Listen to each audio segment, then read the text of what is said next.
Meus irmãos, em nome do Pai, do Filho, do Espírito Santo, Trindade augusta, soberana, para a glória do Senhor Jesus Cristo, o amado da nossa alma, nosso Salvador vivo, que reina soberanamente, é Senhor da igreja,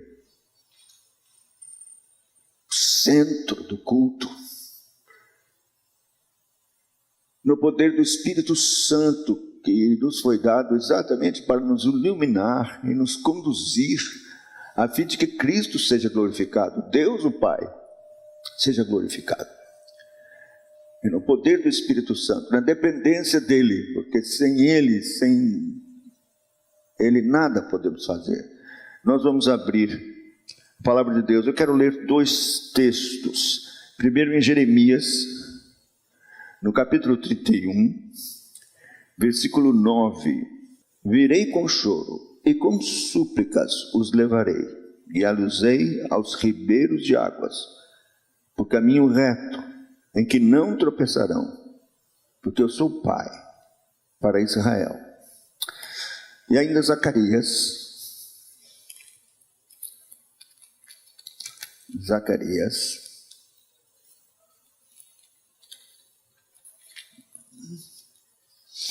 no capítulo de número 12, versículo de número 10. E sobre a casa de Davi, e sobre os habitantes de Jerusalém, derramarei o espírito de graça e de súplicas, e olharão para aquele a quem traspassaram, pranteá-lo como quem pranteia por um unigênito, chorarão por ele, como se chora amargamente pelo primogênito. Que Deus queira aplicar sua palavra a outros textos que vamos ler. Vamos curvar nossa fronte. Senhor, buscamos a tua face em oração, nesse momento tão importante da pregação da tua palavra, ensino da tua palavra. A responsabilidade tão grande, é com temor e tremor, humildemente, que me coloco diante do Senhor. Não tenho nada de mim mesmo. Dependo inteiramente da ação graciosa do teu Espírito Santo, a sabedoria que Ele dá na palavra. Eu rogo que não só isso, que o mesmo Espírito opere com graça na vida de cada um que vai ouvir, que haja aquela manifestação de Espírito e poder, de modo que a palavra de Deus seja aplicada com poder em cada vida, em cada coração, para que ela, se nos adiante, possa produzir seus propósitos conforme a tua vontade em Cristo Jesus. Para conosco, tem misericórdia, faze isto, Senhor. Nós estamos aguardando que na semeadura da palavra, no poder do Espírito Santo, nós possamos colher frutos, um avivamento, uma restauração da tua igreja, que redunde para a glória do teu santo nome, nesta hora do fim, antes que venha um grande e glorioso dia do Senhor. Em nome dele, nosso Salvador, é que oramos. Amém.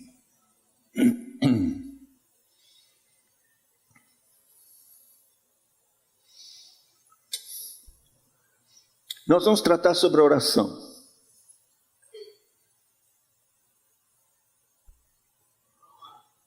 Não é novidade, todos sabemos que a vida cristã tem que ser uma vida de oração. É o ar que se respira na vida cristã.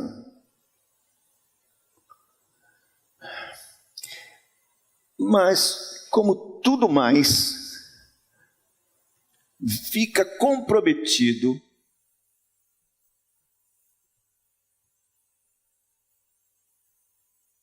o que nós temos hoje é uma vida cristã sem oração. E quando tem oração, é alguma coisa mística.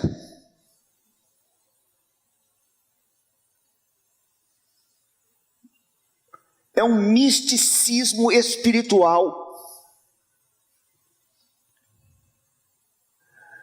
destituído da base que é a palavra de Deus. Isso é um perigo. Crentes, igrejas envolvidas num misticismo espiritual.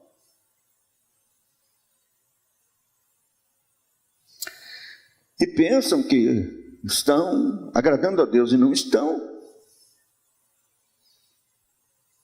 Outros têm um entendimento tão equivocado com relação à oração que você tem que prensar Deus na parede.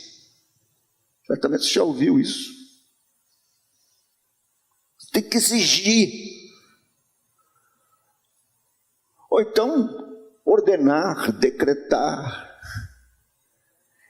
como se isto fosse acontecer. Salvador é de Jesus, eu decreto. E as orações são nesse aspecto. Que seja de Jesus, que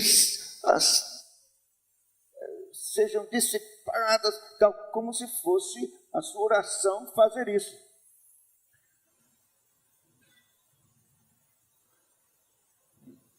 Salvador vai ser de Jesus se você pregar o Evangelho e orar pelas almas, para que o Evangelho alcance. Mas essa coisa mística não existe. Pessoas que fazem uma merchandagem, quer dizer, eles acham que quanto tempo mais ficar em oração, nesse espírito místico, então mais poder, é uma troca, uma moeda de troca. E não é nada disso. Deus está no seu trono. Nossa postura tem que ser outra. Nos colocarmos diante do Senhor. Mas tudo isso não é o pior. O pior é não orar. É não ter vida de oração. John Bunyan disse uma coisa duríssima. John Bunyan disse o seguinte: a oração secreta, a vida de oração secreta dos crentes é o cajado de Deus que separa os bodes das ovelhas. Vou repetir. A oração secreta dos crentes é o cajado de Deus que separa os bodes das ovelhas. Você não tem vida secreta de oração. O cajado está separando. Mas nós aprendemos, ou não sei, assimilamos, não sei que doutrina, de que isso não. Eu sou crente, não tenho tempo para orar, não oro, e fica por isso mesmo. Mas nós ouvimos hoje aqui que conversão tem seus frutos, resulta em obras. Quer dizer, a conversão não é resultado de obras, mas produz obras. E uma delas é a vida de oração.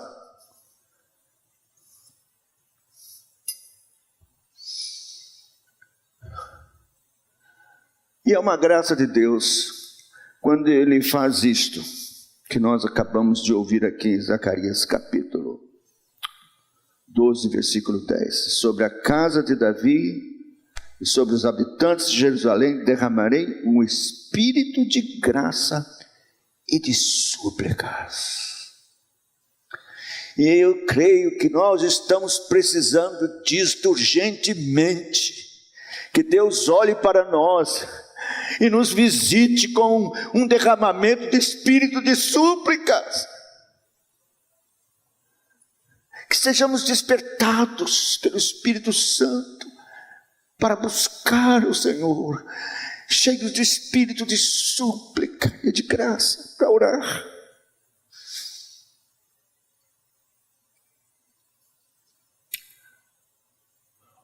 Um puritano, sobrenome Shepherd, ele foi da Inglaterra para Nova Inglaterra. E então, ele contratou um arquiteto para fazer a planta da casa dele. Então o arquiteto fez a planta e trouxe para ele. Ele então olhou a planta, tal, procurou e começou a chorar. Aí o arquiteto ficou desconcertado. O que houve? O que foi que o senhor não gostou? Qual é o problema? Por que o senhor está chorando? É que eu procurei aqui o quartinho de oração e não achei. Os britanos construíam suas casas e não faltava o quarto de oração.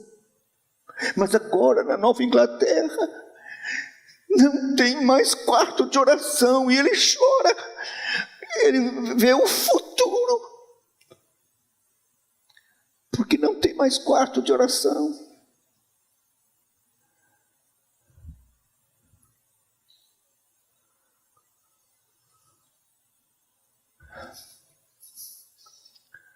Eu, quando conheci minha esposa, que fui na casa dela, vim de São Paulo, cheguei na casa dela, tinha casa e uma igrejinha. Que igrejinha? Por que essa igrejinha? Pequena, igrejinha pequena.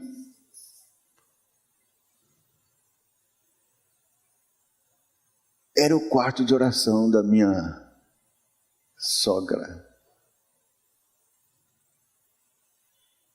Ali estavam uma Bíblia aberta, bancos para se ajoelhar e orar.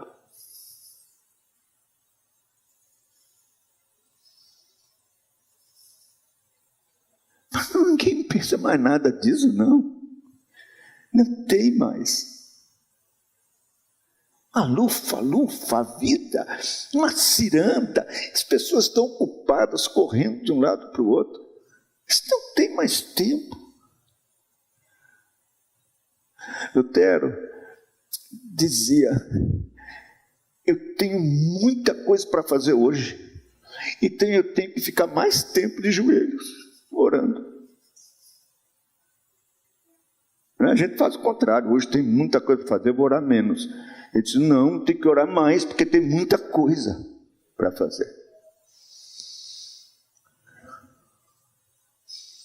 Como é diferente quando Deus opera no espírito de súplica. John Knox foi para a Escócia, voltou à sua terra,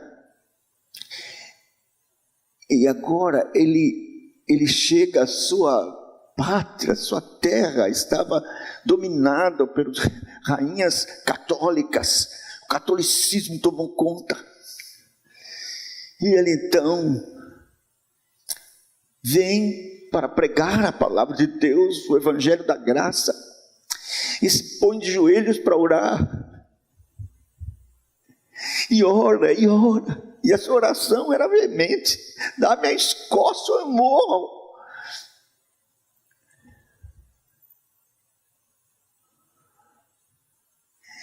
E ele pregou o evangelho numa circunstância de grande oposição, com oração, e Deus ouviu a sua oração.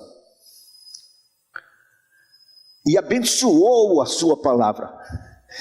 Ele pregava com poder, como que tem fogo nos ossos. Esta é a expressão que se usava para a pregação de John Knox.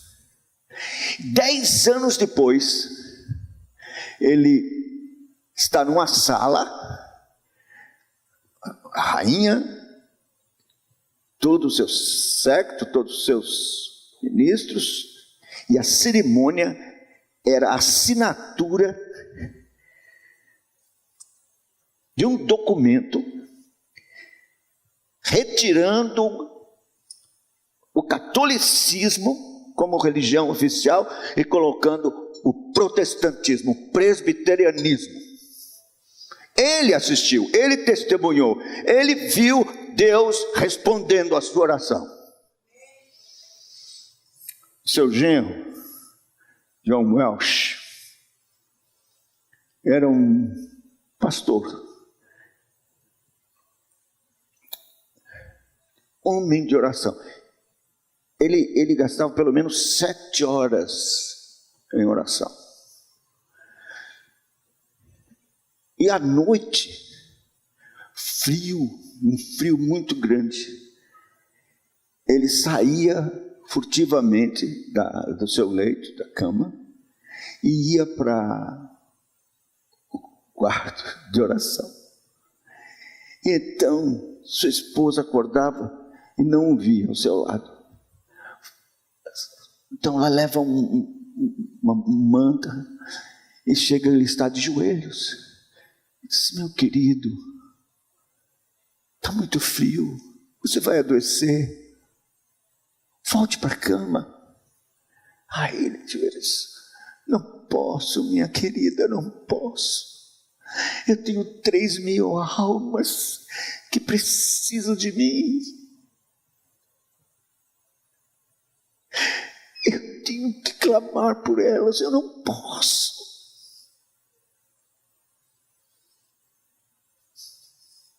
E ela então o cobria e voltava para a cama. Mas nós não temos mais isto hoje. Nós não temos. Nós temos um outro tipo de espiritualidade. Um outro estilo de vida cristã que nós estabelecemos. E achamos que é isso, que está bom demais. Não está bom demais. Está ruim. Nós precisamos voltar à presença de Deus. E eu queria então falar sobre oração. O que é oração? Qual seria a definição? Nathanael Vincent, português, um puritano, diz: oração é um dever para com Deus, por almas crentes e sensíveis, pela qual pedem por coisas segundo a vontade de Deus, em nome de Cristo, com ação de graças pelo que já receberam. Então vou analisar essa definição. Ele diz: oração é um dever. Veja,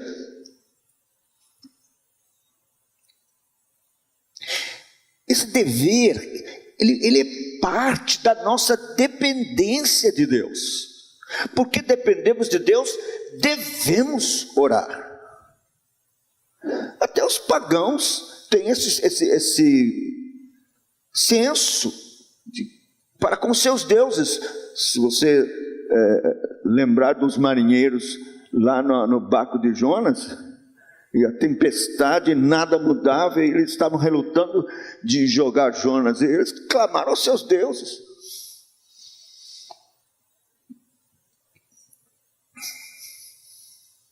Muito mais, nós conhecemos pelas Escrituras que Deus nos ordena orar em vários lugares. Em Jó, nós temos um texto seríssimo. Jó capítulo 21, versos 14 e 15. E são estes os que disseram a Deus: retira-te de nós, não desejamos conhecer os teus caminhos, que é o Todo-Poderoso, para que nós o sirvamos, e que nos aproveitará que lhe façamos orações. Veja, aquele que não ora, não tem esse senso da dependência de Deus, de que depende de Deus. Então, é uma atitude de rebeldia contra Deus, de rebelião, de não reconhecer que Deus é quem tem nas mãos a sua próxima respiração. Devíamos ter este senso. Quando alguém não tem e não ora, está dizendo a Deus: retira-te de nós, não desejamos conhecer os teus caminhos. Então nós nem percebemos que estamos ofendendo a Deus com o fato de não buscá-lo em oração, neste senso de dependência. Esse é o nosso dever, por causa da dependência que temos de Deus. Portanto, é um dever de preceito para o nosso bem. Segunda coisa da confissão, da definição, diz que deve ser uma oração dirigida a Deus. Uma oração é um dever para com Deus por almas crentes e sensíveis. Eles devem orar e dirigirem-se a Deus somente.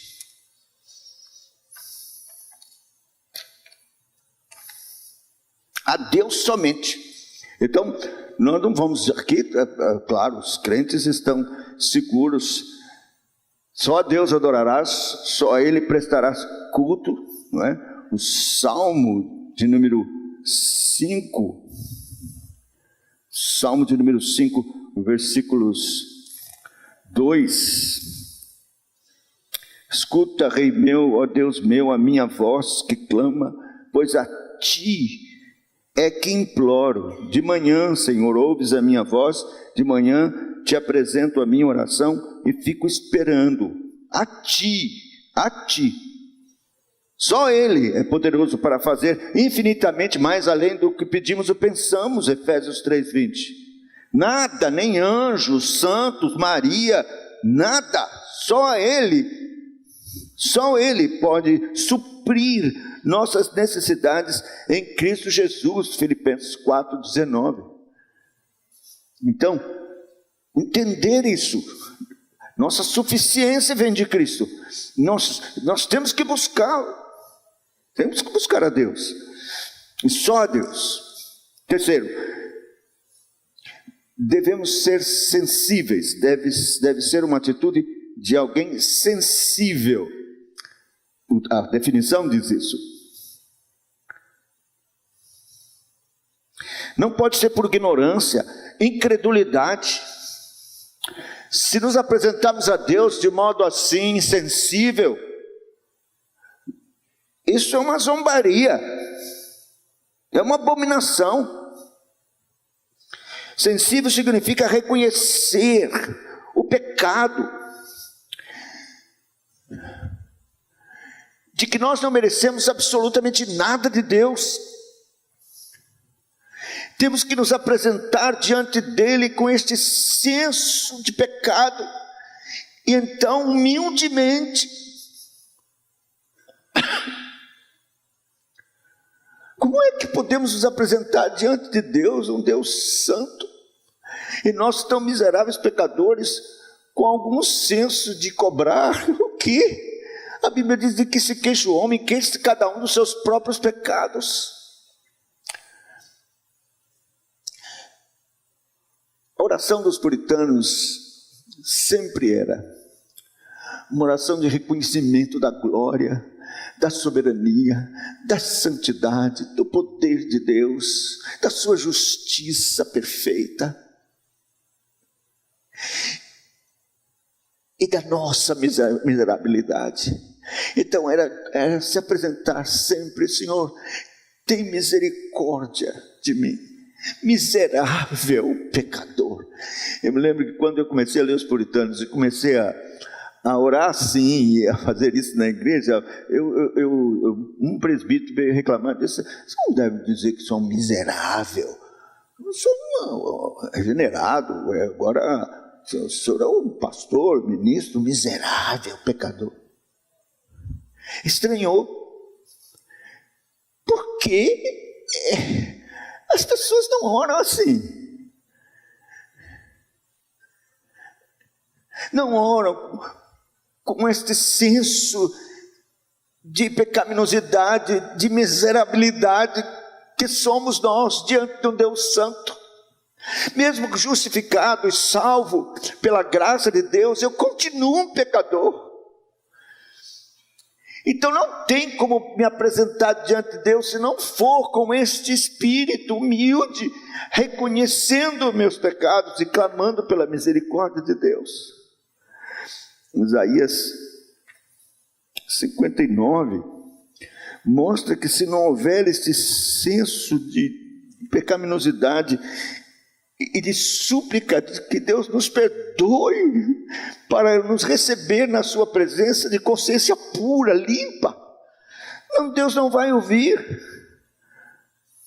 Verso 2, Isaías 59, 2: mas as vossas iniquidades fazem separação entre vós e o vosso Deus, e vossos pecados encobrem o seu rosto de vós, para que vos não ouça.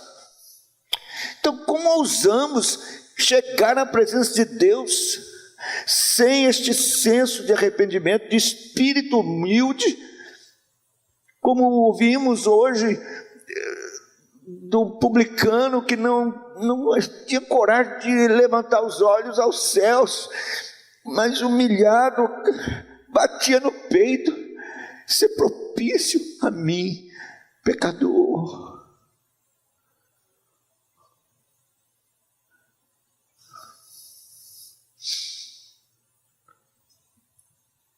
O Salmo 66 nos fala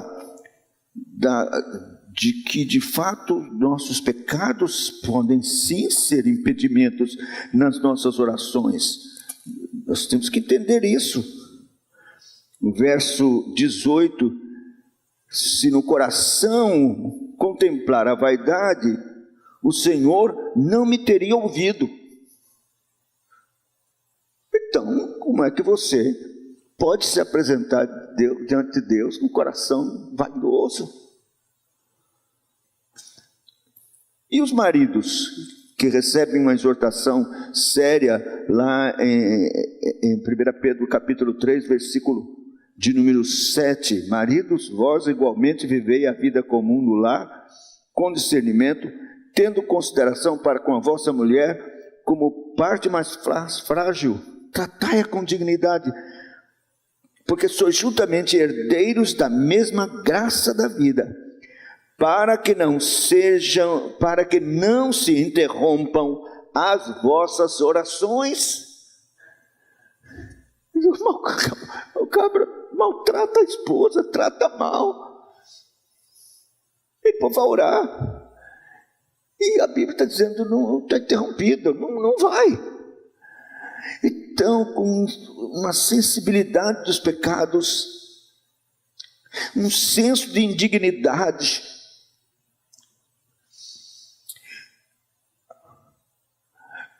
quando a gente ouve a oração de Daniel, você vê que ele tem um senso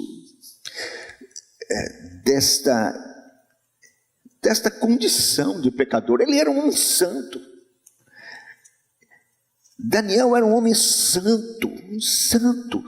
No entanto, quando ele faz aquela intercessão em favor do povo, uma confissão de pecados, ele se apresenta diante de Deus com um espírito de arrependimento.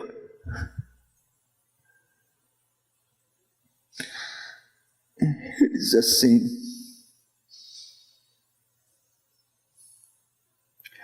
como está escrito na lei de Moisés, todo este mal nos sobreveio.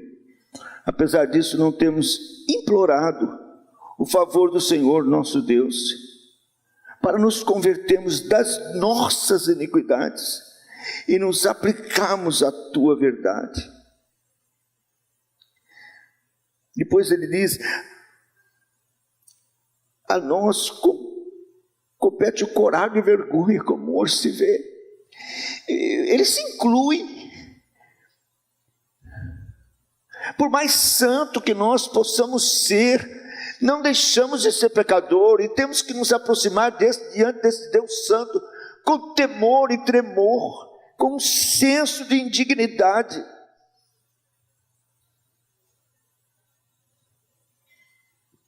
Sensível, entendendo que só dele vem a nossa salvação. E que é graça soberana dele conceder, ou não.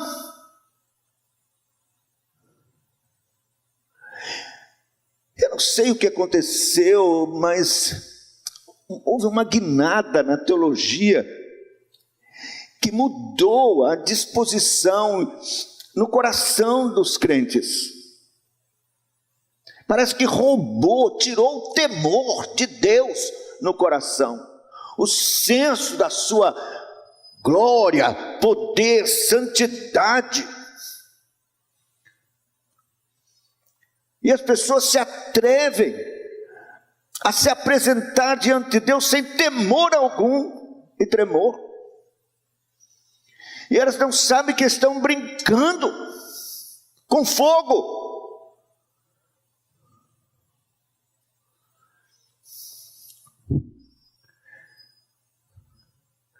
Então, em nome do Senhor Jesus Cristo, eu espero que o Espírito do Senhor esteja mostrando a você que se você tem se apresentado diante de Deus de qualquer maneira, sem esta sensibilidade, cheio de si, sem se importar com seus próprios pecados, sem temer se apresentar diante de Deus, que é santo, entrar no Santo dos Santos, na presença de Deus, sem este senso de miserabilidade.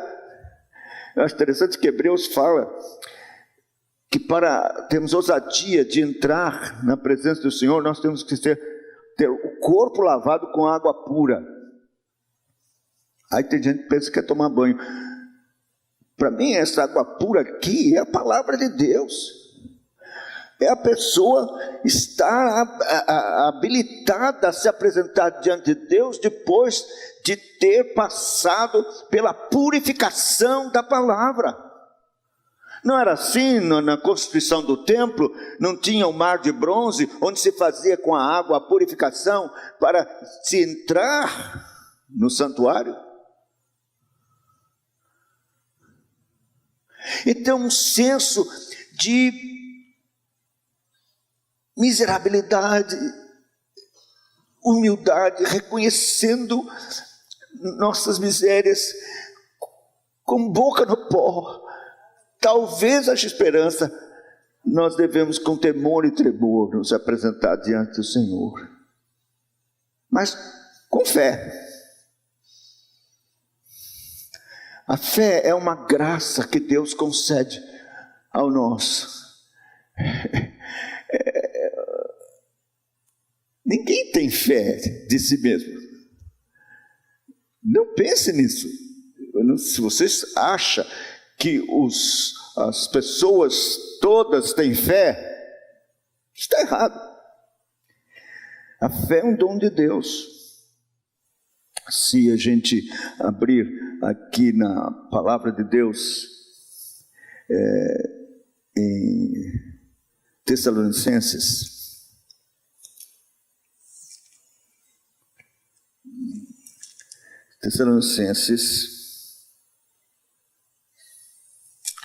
Segunda Tessalonicenses, diz assim, verso 2: para que sejamos livres dos homens perversos e maus, porque a fé não é de todos. A fé não é de todos. Aí você pergunta, então de quem é a fé? Você vai lá para Tito 1:1, a resposta está aqui. Tito 1:1. Paulo, servo de Deus e apóstolo de Jesus Cristo, para promover a fé que é dos eleitos de Deus, e o pleno conhecimento da verdade segundo a piedade. De quem é a fé? Dos eleitos de Deus.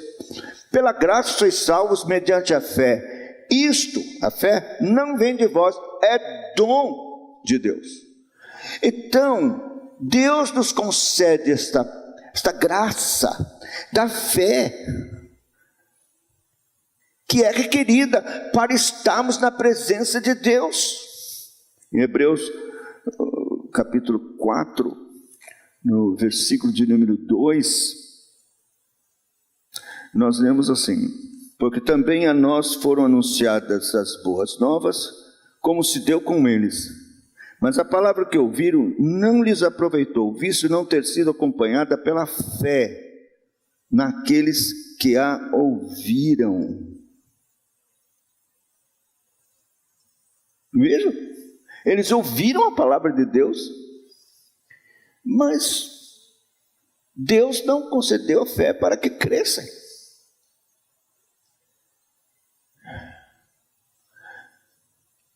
Mas Deus concede fé, por sua graça, aos seus. No capítulo 11, esse capítulo maravilhoso, diz assim no verso 6: de fato, sem fé é impossível agradar a Deus, porquanto é necessário que aquele que se aproxima de Deus creia que Ele existe e que se torna galardoador dos que buscam. Meus irmãos, os discípulos compreenderam isso e pediram ao Senhor Jesus: dá-nos fé, aumenta-nos a fé. Pediram ao Senhor que lhes desse fé. Nós devemos pedir também, pedir ao Senhor que nos dê fé, para que nossa oração seja de fato recebida dos altos céus, por meio da fé. Uma fé verdadeira, não uma fé mística, mas uma fé segura que Deus existe e é galardoador daqueles que o buscam. Uma fé segura em Deus, Deus mesmo, soberano. Em Tiago, no capítulo de número 1, versículos 6 e 7, mostra como é absolutamente inconsequente buscar a Deus sem fé. Veja, diz assim: se porém algum de vós necessita de sabedoria, verso 5, peça a Deus que a todos dá liberalmente, nada lhes impropera, ser-lhe-á concedida. Peça porém com fé, em nada duvidando, pois o que duvida é semelhante à onda do mar, impelida e agitada pelo vento. Não suponha esse homem que alcançará do Senhor alguma coisa. Homem de ânimo dobre, inconstante em todos os seus caminhos. Peça, porém, com fé, em nada duvidando.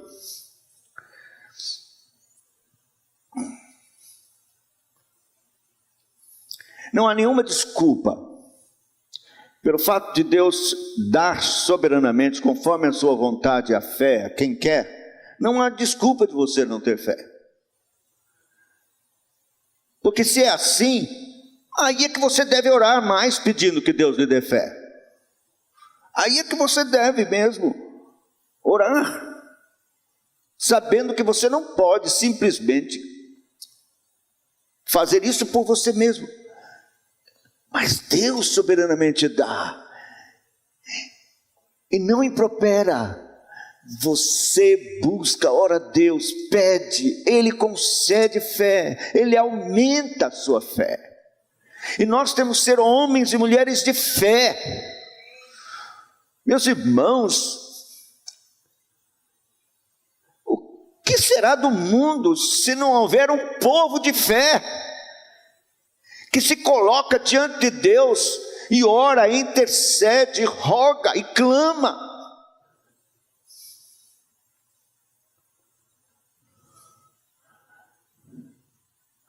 Deus opera no mundo conforme a oração dos santos.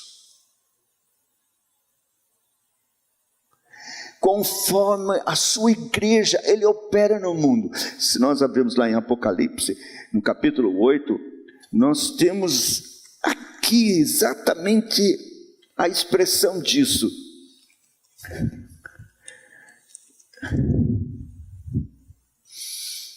E diz assim: quando o Cordeiro abriu o sétimo selo, houve silêncio no céu, cerca de meia hora. Então vi os 7 anjos que se achavam em pé diante de Deus, e lhes foram dados 7 trombetas. Veio outro anjo, ficou em pé junto do altar, com um incensário de ouro, e foi-lhe dado muito incenso para oferecê-lo com as orações de todos os santos, sobre o altar de ouro que se acha diante do trono. E da mão do anjo subiu à presença de Deus a fumaça do incenso, com as orações dos santos. E o anjo tomou o incensário, encheu-o de fogo do altar, e atirou à terra, e houve trovões, vozes, relâmpagos, terremoto. Então os 7 anjos que tinham as 7 trombetas prepararam para tocar. Olha que coisa maravilhosa. Os céus estão lá, esperando as orações dos santos. O incensário está de ouro junto do altar. Foi dado muito incenso para oferecê-lo com as orações dos santos sobre o altar de ouro que se acha no trono.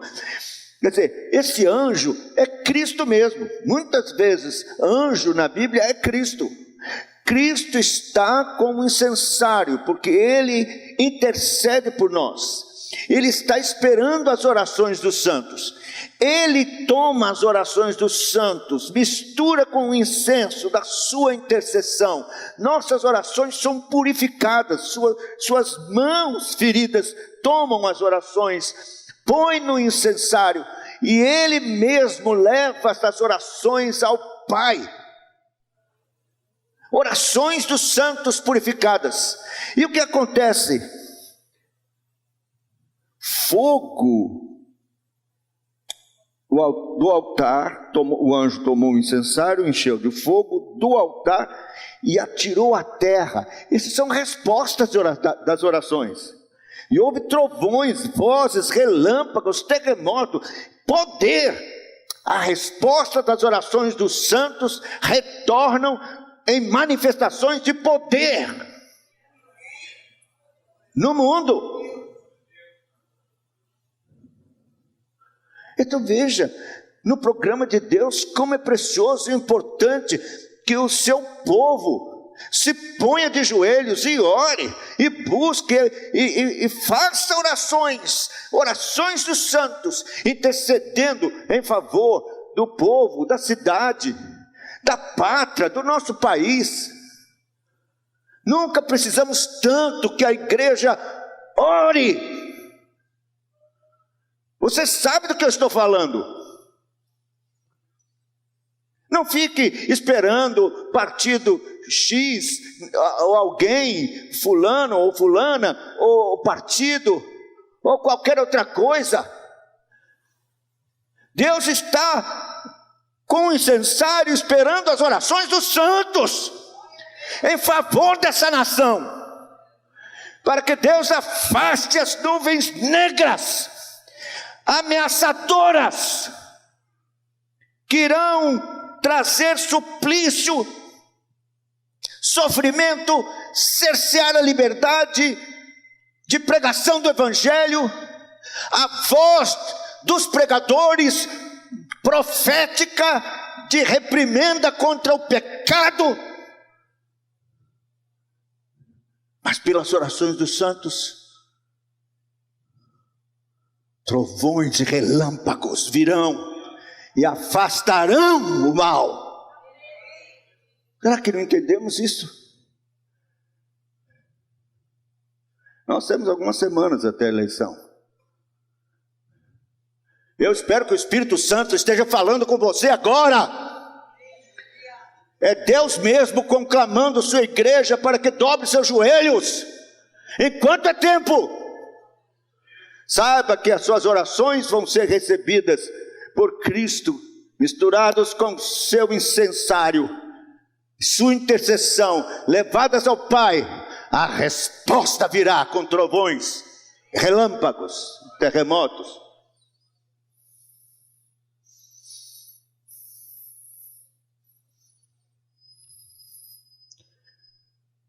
Mas sempre por intermédio de Cristo. Em nome de Jesus. Jesus disse: eu sou o caminho, a verdade e a vida. Ninguém vem a Deus o Pai, senão por mim.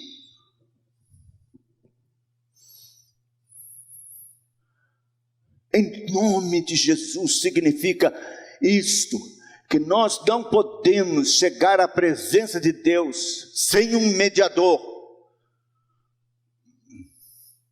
E Cristo se colocou nesta condição. Ele é o nosso mediador. É através dele que temos esse privilégio.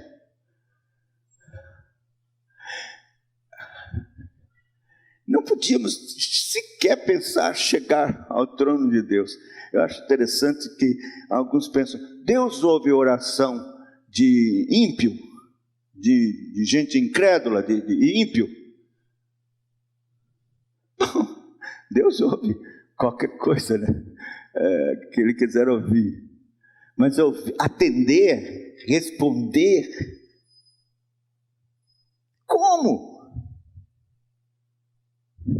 É claro que Deus é salvador de todos os homens, diz a palavra de Deus, especialmente dos fiéis. Mas oração requer uma condição de nos aproximarmos e sermos recebidos e ouvidos, que é a condição de sermos chamados filhos de Deus. A Bíblia diz que o Espírito de adoção, o Espírito Santo, é que nos concedeu pela adoção a condição de clamarmos: Abba, Pai. Então tem que ser mesmo por Cristo, alguém lavado, remido no sangue do Cordeiro, que pode se aproximar diante de Deus humilde, mas em nome de Jesus, animados, respaldados e dirigidos pela palavra de Deus. Meus irmãos, a palavra de Deus é que nos guia naquilo que vamos orar e pedir a Deus. Mateus capítulo 7, versículo 7. Eu não sei nem que hora que eu não sou como Paulo Júnior, não, que fica ali. Ele é obediente, que homem, viu? Eu não, se puder dar uma pedrada naquilo lá, eu dava. 7.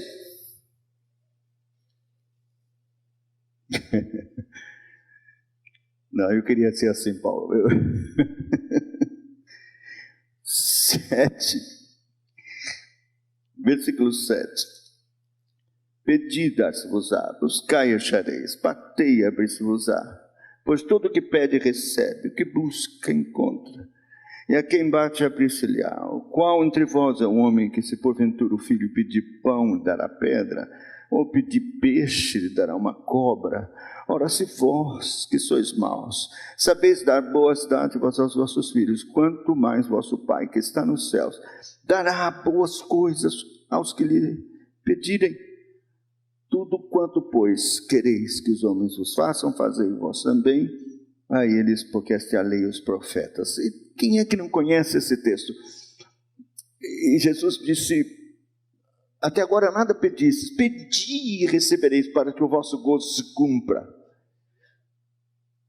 Mas ele diz: em meu nome. pela palavra de Deus.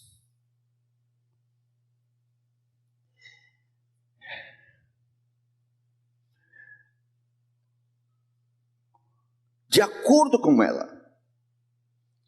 1 João capítulo 5, verso 14. É um texto tão precioso. 1 João 5,14. Diz assim, eu acho que você sabe de cor, mas eu vou ler.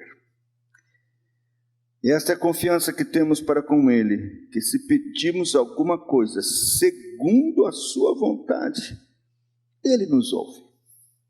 Lutero dizia que a minha vontade seja feita quando ela estiver conforme com a tua, ou de conformidade com a tua. E ele sabia o que estava dizendo, porque a Bíblia diz que nós não sabemos orar como convém. Quantas coisas você pediu que depois, mais tarde, você diz, ainda bem que Deus não me deu, ainda bem que Ele não respondeu aquilo, porque não sabemos orar como convém. Mas se orarmos segundo a palavra de Deus e na dependência da vontade soberana de Deus, então nós estamos seguros do que vamos receber. Maximus Tyrius disse o seguinte, um ímpio, pagão: se você tira a filosofia do mundo, você tira aquilo que nos ensina como orar. Quer dizer, ele cria que os filósofos é que sabiam como orar e podiam ensinar como orar com sua filosofia por fora. Mas muito mais,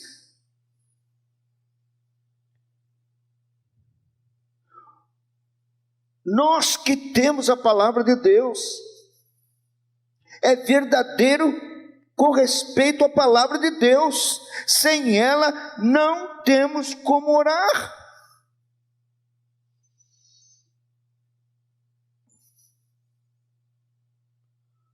Ela que nos ensina como orar, ela que disciplina a nossa oração, ela que anima a nossa oração com as promessas santas da palavra de Deus. A melhor maneira de orar é citando as Escrituras. É colocar diante do Senhor nossos pedidos, aquilo que necessitamos, lembrando ao Senhor suas promessas. Não é que Deus é esquecido e a gente precisa lembrar, mas Deus tem prazer de ouvir que nós estamos orando respaldados na sua palavra.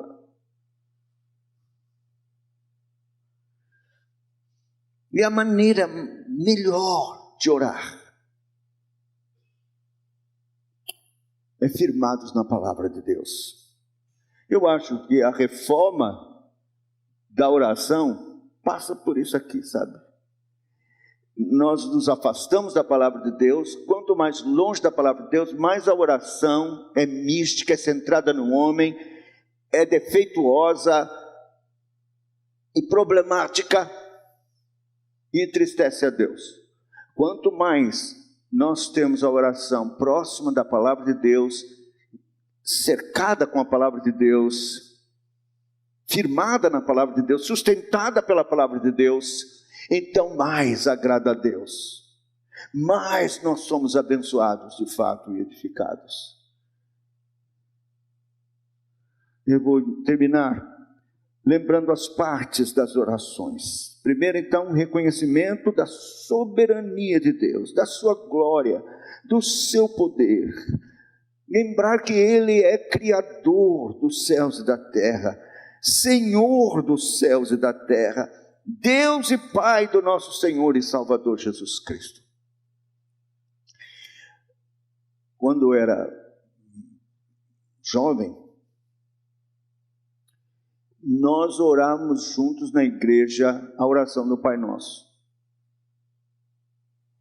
Hoje eu não ouço ninguém orar a oração do Pai Nosso. Por quê? Não é reza. Senhor nos ensinou, orareis assim. É uma oração modelo. E devemos orar esta oração. Eu a faço todos os dias no meio das minhas orações. Eu me sinto confortado por ela. Ela abrange tudo. Então, ore, tendo o Senhor dirigindo a sua oração. Como Senhor dos céus e da terra, é seu Senhor. Segundo, reconhecimento de pecados, já falamos. E confissão de pecados. Como Davi fez e devemos fazer todos os dias diante de Deus. Procure lembrar, dê tempo ao Espírito Santo para que ele nomeie o pecado, ele traga à tona, porque simplesmente perdoa a multidão dos meus pecados, ou todos os meus pecados. Com que você entristeceu o Senhor? O que foi? Lembra, palavras ríspidas, maus tratos, pensamentos horrorosos, lascivos. Que? Espere, peça que o Senhor lhe dê à tona, à mente os pecados, confesse-os, com a determinação de deixá-los. 3, reconhecer o que merecemos como pecadores que somos. Nada. Se o Senhor não der, louvado seja o seu nome. O que merecemos? Senão o juízo. Mas Deus graciosamente ainda nos recebe na sua presença e não nos destrói. Graças a Deus. Faça a sua petição. A palavra de Deus diz: não andeis ansiosos por coisa alguma, mas sejam conhecidas diante de Deus as vossas necessidades pela súplica, pela oração, com ação de graças. Ore, coloque diante do Senhor. Mas Deus já sabe tudo, para que orar? Ora, que isso? Deus opera os seus decretos e seus propósitos eternos, mas determina as causas secundárias, como a oração, para operar aquilo que Ele tem determinado fazer na sua vida. Interceda, não faça só pedidos, ore, coloque diante do Senhor, pessoas da família, queridos, a igreja do Senhor, pastores, os ministros que estão sobre a sua vida precisam de oração para que você seja abençoado. Ore pelos seus ministros, pastores, e ore pela nossa nação. O puritano colocou aqui imprecações. Ninguém nem sabe. Imprecações, porque nós temos os salmos imprecatórios, que são aqueles salmos duríssimos, de juízo, de condenação sobre os inimigos de Deus. Bom, o salmista, como profeta, inspirado pelo Espírito Santo, faz aquelas imprecações, e nós devemos orar, porque nós temos inimigos como o maligno, Satanás, tudo que merece essas imprecações, mas nós não devemos fazer isso para com os pecadores. A Bíblia manda orar pelos inimigos, interceder por eles. Então as imprecações são com relação ao inimigo das nossas almas, Satanás. Senhor te repreenda, Satanás.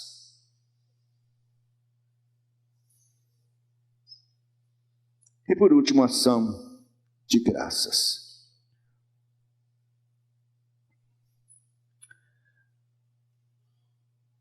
Agradecer ao Senhor, sempre, sempre, sempre. Só pedimos, né? Não agradecemos. Temos que agradecer ao Senhor.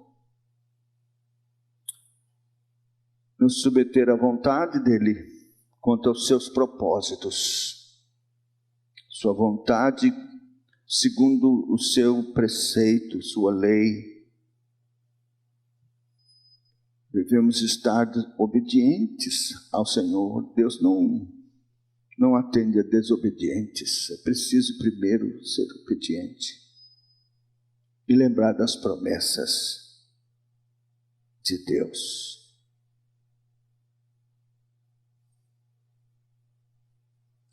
Que Deus tenha misericórdia de nós. Que Ele derrame sobre nós um espírito de súplica e de oração. E que Ele reforme a nossa oração.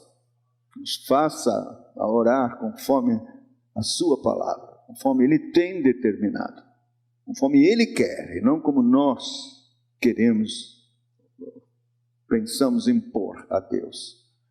Deus tenha misericórdia de nós. Vamos orar.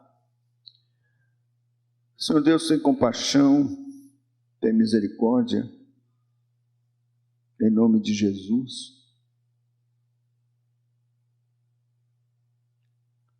Opera com o poder do Teu Espírito Santo no nosso coração, com relação à oração, Senhor. O que foi que aconteceu? Por que não oramos? Perdoa-nos, Senhor. Porque se é ordem do Senhor, está aqui ordenado na Tua palavra, é parte da vida cristã, por que não oramos? Ó Deus, perdoa-nos, perdoa nossa omissão, negligência, perdoa em nome de Jesus. Limpa-nos, lava-nos, mas purifica-nos desse pecado, Senhor. Faz-nos determinantes, que possamos formular a agenda de nossas ações e impor um tempo de oração, custe o que custar, porque sabemos que isto será para a glória do Senhor e para nosso bem. Tem compaixão, Senhor, desperta a igreja moderna para orar, buscar o Senhor em oração, de forma correta, espírito humilde, reconhecido de pecado, com temor e tremor, buscando a Tua face, reconhecendo a Tua soberania, o Teu poder, a Tua glória. Senhor, queremos interceder, queremos ser intercessores, queremos que as nossas orações subam, sejam recebidas por Cristo com seu incensário na mão e sejam apresentadas ao Pai, e as respostas venham com poder, para a Tua honra, para a Tua glória. Oramos certos que o Senhor há de fazer isso, Senhor, na nossa vida. De nós mesmos não esperamos nada, mas esperamos uma ação graciosa e poderosa do Senhor. Em nome de Jesus. Amém.